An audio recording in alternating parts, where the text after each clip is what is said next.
Hello, welcome back. A very Merry Christmas to all of you. Sending lots of Christmas cheer to you and your family. I am Disha Shah and I create videos on how to make, save, and invest money. I created this channel to make financial knowledge more accessible to young people like me.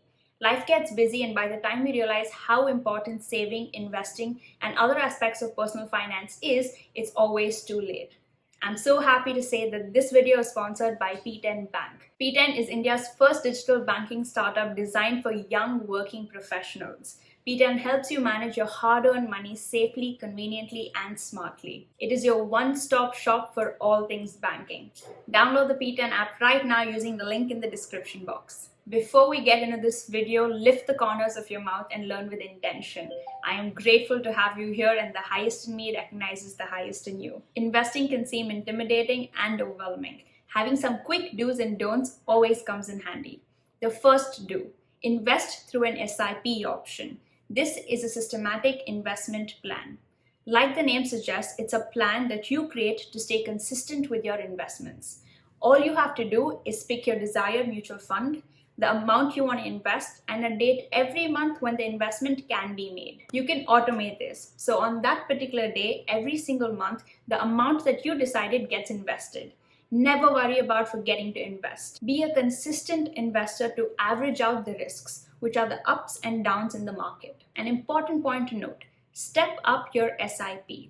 As your income or salary increases every year, make sure to increase your investment amounts too. The Step Up SIP option automates this for you. Remember, your investments should be able to maintain your lifestyle when you need it. So, if you're increasing your expenses, make sure to increase your investments first. An important factor to remember is that risk and return are directly proportional, which means higher the risk, higher the return. Risk means the possibility of losing money. Don't get drawn in by just looking at the returns.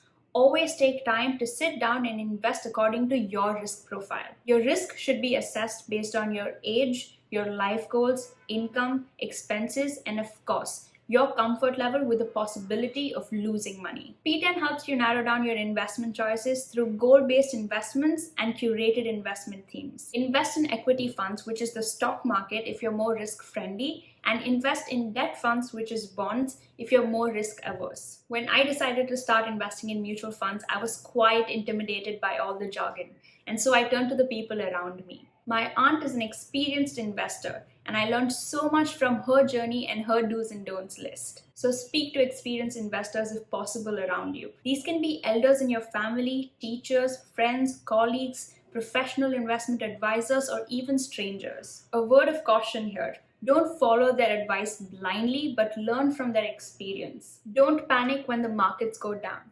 Stay invested for as long as you can. Don't invest for short-term gains. That's trading. Trading is for professional investors, and even they find it challenging to make money, even though they're equipped with financial tools and work at it full time. Mutual funds are for passive investors, where you can put your money aside to grow. Historically, if you align your portfolio for the long term, you are more likely to make money and pay less tax. Let compounding do its magic and see your money grow exponentially. I know it's tempting, but don't track your performance on a day-to-day basis. It will be counterproductive. Don't invest in too many mutual funds. Mutual funds is already a diversified investment option, which means instead of investing in one stock or asset, it invests your money usually in 50 to 75 companies. This is to spread the risk, so losses of some are compensated by the gains of the others. When you invest in too many funds, you reduce your returns by over-diversifying. Lastly, do your own research. Don't ever invest in any investment option just because your friend, cousin, or your partner recommended it. I know it's tempting, but individuals have their own priorities. Some want to buy a house or a car soon, and some are planning to have children. And so the fund selection for each will differ. You can use the goal-based investing option on the P10 app and get personalized fund recommendations. And that is my list of do's and don'ts for investing in mutual funds. I would love to know if you have any do's or don'ts for mutual funds, so make sure to leave them in the comment section for me and other investors to learn. If you have any other questions or doubts, leave them in the comment section. No more procrastinating. Download the P10 app right now and start investing in mutual funds. You can find curated investment themes on the P10 Bank app that helps beginners to invest towards their financial goals with easy recommendations and fund selection. Download the app using the link in the description box. If you enjoyed this video, make sure to like it and subscribe to my channel if you want more personal finance videos. And I will see you in my next video.